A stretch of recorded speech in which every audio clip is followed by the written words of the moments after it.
All right, time to get this bad boy put back together. Like I said before, I was only waiting on, I think the oil drain tube. I actually forgot. I'm waiting on the lower radiator hose and lower radiator hose, oil drain tube. I'm gonna have to put back my stock lower intercooler pipe as opposed to using the Plasman one I have just because the starter, there's a little bit of issues with the fitment with that one, but I'm not trying to worry about it just yet because you know, that's just a problem for another day. So we're just gonna work around that. But we're gonna put this manifold back on and then pretty much get this side buttoned up. I'll be able to put the throttle body back on, be able to put the pipe work on this side back on. I won't be putting the intake back on just because not sure if I'm gonna have to take this turbo back off just to get that jpipe off. So shouldn't have to, but either way I'm gonna leave all this as much space right here as I can leave, but all this is getting buttoned up. And in my previous video I actually did get these two hoses incorrect. So from the firewall,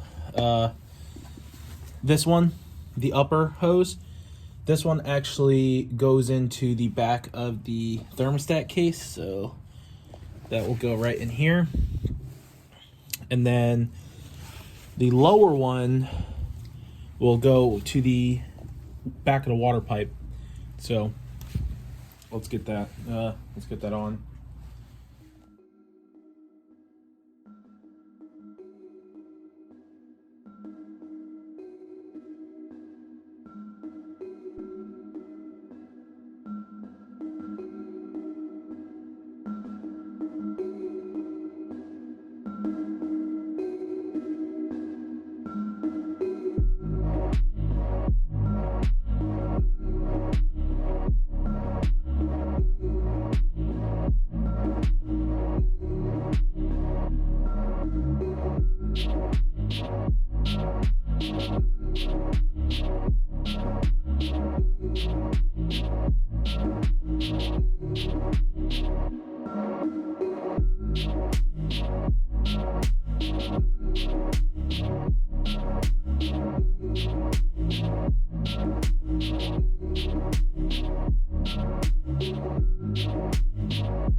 All right, let's see where we at. So both intercooler pipes are on. The T-bolt clamps on the lower intercooler pipe are not bolted together just because I'm still waiting on that oil drain tube, so I'm probably gonna pull that off so that it's way easier to put on. Waiting on the lower radiator hose. The entire intake side is put back together, 99% sure. The only thing I'm gonna have to figure out is getting a block off plug for the SAS, because I use the Evo 8 manifold, so this one doesn't have the 2 ports here, or the USDM manifold. So yeah, those 2 ports aren't there. As you can see in the UK one, there's those 2 ports, but I got that one, so we're gonna use that. What else? There is a single vacuum line back here on the manifold, the intake manifold, that I'm not entirely sure what goes to it, which is this right here. So I'm gonna have to do some research on that. There is also a vacuum hose down below that isn't connected to anything. I don't remember if it was connected to something, but all I know is that's not connected to something, but it's not long enough to reach this vacuum port here that has nothing connected to it. So it could go there. It doesn't feel like it does. I don't see any other vacuum lines down there hanging, so I don't think there is one down there that will connect to the manifold. So we're gonna, like I said, spend some time looking at that, see if we can get a diagram, and you know, I can actually read it. What else? All these lines are connected. The power steering was never disconnected, so that should be good. This is the crank sensor, so we'll just connect that right there. We gotta put the radiator back in. That's in the trunk. I think that'll actually go in now, because I can put that lower rad hose in when it's here. That shouldn't be too complicated. What else? That's pretty much it, honestly. Pretty exciting. Oh, the lower injector seals on the fuel rail. For my manifold that I had, that I just sent off to get cleaned out, the seals were there, but for this new one I got, it came completely bare. So I'm gonna have to find those and put those on. Other than that, though, actually, I think we're all good. We're close. We're getting there. So if you've been watching these videos, like, come on, you know, it's about to be sick once this thing is back together. Once all the open hoses and ports are all blocked off and everything's connected, I might push this outside and give it a good wash. Not too sure yet, but yeah, this stuff's exciting. I got the starter put back in. I got it all bolted up, found some bolts. I did a pretty good job, I think, at organizing the bolts when I was taking everything apart, but putting it back together, there was just like really random things that I just didn't know where the bolts were. But you know, I had an entire engine that I broke down worth of bolts, so obviously I had something there for that. What else? The oil line, the oil cooler lines. I'm waiting to get those lines cut because I want to do them myself or have someone come here and do them with me. But yeah, I have everything routed. I know exactly the lengths I need and where it's going to be connected, or how, I guess, it's going to be connected. So stand by for that one. Yeah, let's get this radiator dropped in.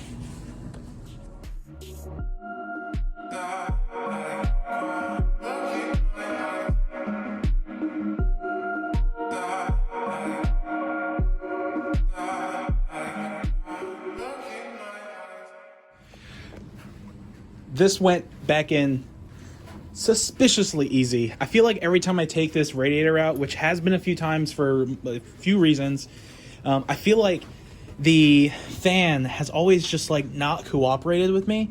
But putting this thing back in was the smoothest. And like for those of you who work on cars as a hobby or professionally, like I know things really only go in one way, but I feel like when they go in and they cooperate on the way in, it feels wrong. So my intake manifold, this is supposed to be an Evo 6 one. Everything went back together like flawlessly. I had an issue when I was taking mine out. The manifold was like getting caught on the all this like stuff back here on the firewall. But when I was just putting it back in, and I put it back in, forgot something and had to take it back out, it went in so smooth. I was like, this feels wrong. Like, something is definitely not right. But I don't know. I mean, it's together. So who fucking knows? I don't know. You know, I'm hoping it's all good. There's no reason for it not to be. Like I said, this shit goes one way. So for those of you who follow me on Instagram, you know about these bad boys. So during COVID, I stopped working for a little bit, and I was fucking hella bored at home. So I was like, you know what? Let's try my hand at some carbon, right? So I freaking got me a carbon fiber development kit, like a forged carbon one, and I started messing around and I started making these. So some of my first ones came out pretty good for the first time, but some of these other ones, so like most of these right here, all just need some final flattening and some more paint or more epoxy, and those would be good to go. But these things are honestly like incredible. They're genuine forged carbon radiator brackets.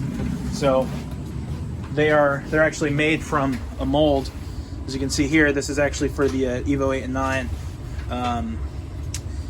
I made this bottom mold right here perfectly, and then I broke the top piece. I think I dropped it and it just cracked right in half.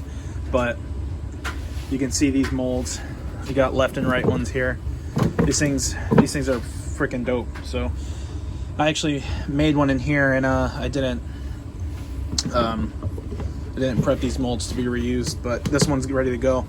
I gotta remake the male side of this one. I'm probably gonna have to remake these entirely. So if anybody wants this piece, I mean, you can try and make yourself just the male end. But yeah, I got all this like easy composites stuff here. They all came in kit, so it was pretty dope, pretty fun experience. But these things are completely functional. So I don't know where the ones on my car are. But yeah, these things are freaking insane. Yeah, those bad boys go right here. One right there, one right here. So yeah, I just gotta get this all sorted. Gotta get that fuel rail put in, but let's get back at it.